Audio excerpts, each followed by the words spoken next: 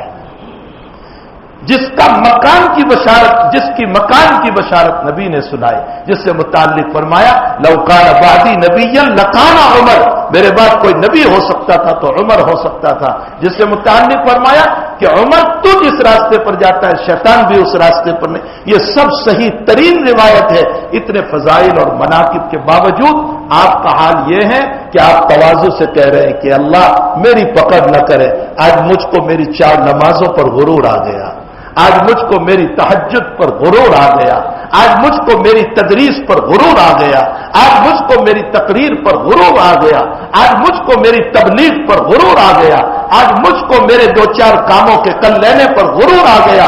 ان کی پوری زندگی تدریس میں، تبلیغ میں، خیر کے کام میں، صلح میں، مصالحت میں، عبادتوں میں، زہد میں، تقوی میں، ورع میں، پرہیزگاری میں گزرنے کے باوجود وہ یہ کہہ رہے ہیں کہ اللہ میری فقر نہ کرے، اور میرا اور آپ کا حال یہ ہے کہ چند باتوں میں ہم وہ غرور آ جاتا ہے کہ ہم کسی بے نمازی کو حقیر سمجھ رہے ہیں، ہم کسی اور کو حقیر سمجھ رہے ہیں۔ میرے بھائیوں، صحیح ترین مسلم شریف کی روایت ہے کہ جب کوئی عبادت گزار کسی غیر عبادت گزار کی توہین کرتا ہے تو اللہ کے نبی فرماتے ہیں کہ اللہ فرشتے کو بھیجتا ہے، میں میرے اس بندے کو معاف کرتا ہوں اور تیرے غرور کی وجہ سے تیری ساری عبادتوں کو ختم کرتا ہوں۔ مسلم شریف کی صحیح ترین روایت۔ اس لیے میرے بھائیوں، ہمیں بہت ہی احتیاط کی ضرورت ہے، اپنی زبان کو بہت احتیاط کی ضرورت ہے، اور پھر اس کے ساتھ ساتھ دعاؤں کا اہتمام، مانگنے کے آداب سیکھو۔ ہم تو دعا پڑھتے ہیں، دعا کرتے کہاں ہیں؟ یہ جو دعا پڑھتے ہیں اب تو، اور وہ دعا بھی کیوں پڑھتے ہیں؟ وظیفے، دنیا کے خاطر، آخرت کے خاطر کوئی نہیں۔ مول صاحب قرض ہے، کوئی وظیفہ، مول صاحب فلاں ہے، کوئی وظیفہ، مول صاحب فلاں ہے، کوئی وظیفہ۔ اللہ کا بندہ شاید کوئی ہوگا جو یوں کہتا ہوگا، مول صاحب وظیفہ دے دو اللہ راضی ہو جائے۔ رضائے مولا کے لیے وظائف کم ہو گئے اور دنیا کے لیے وظائف زیادہ ہو گئے۔ دعاؤں کا اہتمام، اس کے آداب، روایت میں ہے اللہ کے حبیب پاک صلی اللہ علیہ وسلم نے ایک صحابی کو دیکھا، فرمایا انک عجلت، انہوں نے اللہ کی تعریف نہیں کی تھی اور دعا شروع کر دی۔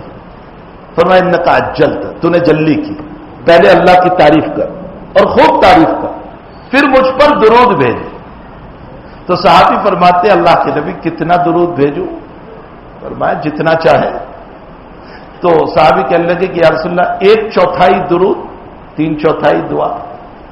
تو حضرت فرماتے ہیں لو زدت لخیر لک، اگر اور درود پڑے گا تو تیرے لیے بہتر ہوگا۔ فرمایا اچھا 2/3 دعا 1/3 درود؟ فرمایا لو زدت لخیر لک، اور پڑے گا تو اچھا ہوگا۔ فرمایا آدھی دعا آدھا درود؟ فرمایا لو زدت لخیر لک، اور زیادہ درود پڑے گا تو اچھا ہوگا۔ فرمایا 2/3 درود اور 1/3 درود دعا؟ فرمایا لو زدت لخیر لک، اور پڑے گا تو اچھا ہوگا۔ تو صحابی کہنے لگے حضرت پھر تو دعا رہی کا، پھر تو سارا درود شریف ہی درود شریف۔ تو حضرت نے فرمایا اگر تو پوری دعا میں درود پڑھتا رہا تو بغیر مانگے بھی اللہ تیری ضرورت کو پوری کر دے گا۔ آداب ہے دعا، درود شریف کی کثرت دعاؤں میں، اللہ کی حمد و ثنا۔ اور پھر سیدنا عبد القادر جیلانی رحمت اللہ علیہ نے لکھا ہے ایک دعا ایسی ہے قرآن کریم کی، قرآن میں نے اپنے بچوں کو بخاری شریف کے سبق میں ابھی 2 دن پہلے بتایا، میں نے کہا تم کتنی ہی دعا کر لو، کتنی ہی، وہ جامعیت میری اور آپ کی دعا میں نہیں آ سکتی جو قرآن اور نبی کی دعا میں۔ جن الفاظ میں نبی اور قرآن نے دعا کی، ان الفاظ میں جو جامعیت ہے، وہ جامعیت ہماری دعا میں آ ہی نہیں سکتی۔ میں آپ کو 1-2 مختصر وقت میں نمونے بتاؤں۔ ابراہیم علیہ السلام کعبۃ اللہ کی تعمیر کر دی اسماعیل السلام کے ساتھ مل کر، اب دعا کر رہے ہیں ربنا تقبل منا انک انت السمیع العلیم۔ تقبل، حضرات علماء سے پوچھو، تقبل باب تفاعل سے ہے، باب تفاعل کا خاصہ تکلف ہے، یعنی کسی کام کو زبردستی کرنا، تکلف سے کرنا۔ تو اب کیا دعا کر رہے ابراہیم؟ اے اللہ میں نے یہ تیرا مکان کعبہ بنایا، اس لائق تو نہیں ہے کہ تو قبول کرے، لیکن زبردستی قبول کر لے۔ کون کہہ رہا ہے؟ اخلاص سے بھرا ہوا ابراہیم کہہ رہا ہے، اخلاص سے بھرا ہوا اسماعیل کہہ رہا ہے اے اللہ تکلفاً تو قبول کر لے، تقبل منا، تو بڑائی سننے والا ہے۔ تو سیدنا عبد القادر جیلانی فرماتے روزانہ قرآن کی ایک دعا اگر کرتے رہو گے اللہ ایمان پر موت نصیب فرمائے گا۔ کون سی دعا؟ یاد رکھو، ربنا لا تزغ قلوبنا بعد اذ ہدیتنا، ہدایت کے بعد ضلالت نہ دینا۔ تو نے ماں باپ مومن عطا کیے، تو نے ماحول مومنانہ عطا کیا، تو نے ایمان دیا، اللہ اب مجھ کو کفر میں نہ لے جانا، اب مجھ کو ضلالت میں نہ لے جانا۔ بعد اذ ہدیتنا وہب لنا من لدنک، اور تیری طرف سے مجھے رحمت عطا فرما۔ جو روزانہ پڑھے گا، عبد القادر جیلانی علیہ الرحمہ فرماتے میں قسم کھاتا ہوں کہ اس کی موت ایمان پر آئے گی۔ آگے فرمایا انک انتل وہاب. وہاب کس کو کہتے ہیں؟ میں جامعیت دعا کی بتا رہا ہوں. وہاب کس کو کہتے ہیں؟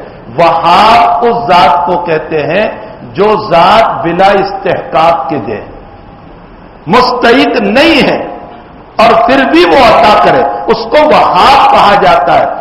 اللہ کو کہہ رہے ہیں انک انتل وہاب، اے اللہ میں مستحق نہیں ہوں، میں تو نالائق ہوں، کمینہ ہوں، بدتمیز ہوں. اے اللہ جتنی بدماشیاں ہو سکتی ہے مجھ میں موجود ہے، لیکن میرے مالک پھر بھی تو اپنی طرف سے عطا فرما. اس کو وہاب کہا جاتا ہے. تو قرآن اور حدیث کی دعاؤں میں جامعیت ہے. ہمیں چاہیے کہ قرآن حدیث کا اتباع کرے، اس کے مطابق زندگی گزارے. مجھے تو سورت کی تفسیر کرنا تھا والعصر ان الانسان کی، لیکن بات یہی چل پڑی، اسی پر خیر وقت ہو گیا. میں آیت کا سورت کا ترجمہ کر دوں. والعصر قسم ہے زمانے کی، قیمتی ہے. فضول خرچی میں، بیکار باتوں میں، ابس میں، چوروں چپاتوں پر کھڑے ہو کر باتوں میں مت گزارو. کچھ قیمت سمجھو اپنے وقت کی. ان الانسان لفی خسر، سارے لوگ خسارے میں ہیں، نقصان میں ہیں، گھاٹے میں ہیں، مگر کامیاب کون؟ جو 4 عمل کریں گے. الا الذین آمنوا، ایمان لائے. ایمان سے بڑھ کر تو کوئی دولت ہے ہی نہیں، کوئی دولت نہیں. ساری کائنات ایک طرف، ایمان ایک طرف. نبی علیہ الصلوۃ والسلام کا فرمان سنو. اللہ کے نبی فرماتے سب سے آخری جہنمی کو میں جانتا ہوں. حضرت فرماتے سب سے آخری جہنمی کو، جس کے ایمان کا پتہ کسی کو نہیں ہوگا، صرف اللہ جانتا ہوگا. جب اللہ ہی جانتا ہوگا تو اس کا مطلب یہ نکلا کہ اس نے زندگی میں کبھی اللہ کہا ہوگا. یہ اللہ کا نام اتنا بڑا ہے کہ اس نے زندگی میں اخلاص کے ساتھ ایک مرتبہ کہا ہوگا، اللہ جل شانہ اس کو بھی جہنم سے نکال کر جنت میں بھیجے. یہ ہے ایمان، اتنی بڑی دولت. آج لوگ دنیا کی چیزوں پر مر رہے ہیں، چھوڑو نہ ملے تو کوئی حرج نہیں، لیکن ایمان ہمارا جانا نہیں چاہیے. اللہ کے نبی علیہ السلام نے فرمایا کہ لوگ تمہیں مارنے کے لیے دوڑیں گے جیسے ایک پیالے پر بھوکے لوگ دوڑتے ہیں. صحابہ فرماتے یا رسول اللہ نحن المقلون او مقصرون، ہم کم ہوں گے یا زیادہ ہوں؟ فرمایا تم بہت ہوں گے، بہت ہوں گے. ہندوستان میں اس وقت سرکاری عدد بتا رہا ہے کہ 25 کروڑ ہے، اور غیر سرکاری عدد بتا رہا ہے کہ تم 40 کروڑ ہے. لیکن اس کے باوجود تمہاری زبان کاٹ لی جائے گی اگر کچھ بولو گے تو. تمہیں حق نہیں ہوگا ہم تمہاری شریعت کے خلاف جو فیصلے کریں، تمہیں اس کو منظور کرنا پڑے گا. اسی کی طرف نبی اشارہ کر رہے ہیں. فرمایا کم ہوں گے یا فرمایا تم بہت ہوں گے. انڈونیشیا سے لے کر اوپر تک چلے جاؤ، 52 ملک مسلمانوں کے ہیں، 1-2 نہیں، 52 ملک. اور مسلمان کنٹریز کو وہ زمین، وہ خطہ اور وہ جگہ عطا فرمائی ہے کہ خدا پاک کی قسم یہ ساری مسلم کنٹریز سپر طاقت بن سکتی ہے. ان کے پاس وہ سمندر ہے، وہ سی ہے، وہ علاقے ہیں کہ وہ ناکہ بندی کر سکتے ہیں اور دنیا کی سپر طاقت بن سکتی ہے. لیکن افسوس، صد افسوس کہ آپسی خرافات و اختلاف اور آپسی عزت کے لوٹنے نے ان کی طاقت کو پامال کر دیا. یہی حال ہمارا بھی ہے، یہی حال ہمارا بھی ہے. اللہ کے نبی علیہ السلام نے فرمایا تم بہت ہوں گے، بہت ہوں گے. تو پھر یا رسول اللہ پھر بھی ہم پر لوگ مارنے کے لیے دوڑیں گے؟ فرمایا ہاں. فرمایا کیوں؟ فرمایا تم میں وہن آ جائے گا. صحابہ فرماتے وہن کیا چیز ہوتی ہے یا رسول اللہ؟ فرمایا اللہ سے غفلت ہوگی، دنیا سے محبت ہو جائے گی. اللہ سے غفلت، دنیا سے محبت. آج یہی حال ہو گیا. عورتوں میں چلے جائیں، مسلمان جھوٹا قرآن پکڑ کر کے قسم کھا رہا ہے. مسلمان اللہ کے نام کی قسمیں جھوٹے دستاویزات پر کھا رہے ہیں. مسلمان جھوٹے گواہ بن کر کے کھڑے ہو رہے ہیں اور قرآن کی قسم، اللہ کی قسم، شریعت کی قسم یہ سب کچھ بیچنے کے لیے تیار ہے. یہ آخر دنیا کی محبت نہیں تو کیا ہوا؟ فرمایا جب تم میں یہ صفات آ جائے گی تو پھر لوگ تمہیں ایسے ماریں گے جیسے پیالے پر بھوکے لوگ دوڑا کرتے. فرمایا الا الذین آمنوا وعملوا الصالحات. نمبر 2 ایمان کے بعد اعمال صالحہ، اچھے اعمال. صرف نماز نہیں، معاملات، معاشرت، اخلاق. جھوٹ نہ بولو، دھوکے بازی سے کاروبار نہ کرو، سچ بول کر دھندے کرو، یہ سب اس میں آ گیا. وتواصوا بالحق. تیسری چیز جب تم خود اعمال کر رہے ہو تو دوسروں کو عمل کی تلقین کرو، دین کی باتیں بتاؤ، اعمال صالحہ کی ترغیب دو، تبلیغ کرو۔ اور نمبر 4، اس پر حالات آ جائے تو برداشت کر لو۔ وتواصوا بالصبر، اللہ اس صورت کے تقاضوں پر عمل کی توفیق عطا فرمائے۔ وصلی اللہ علی نبی الکریم برحمتک یا ارحم الراحمین۔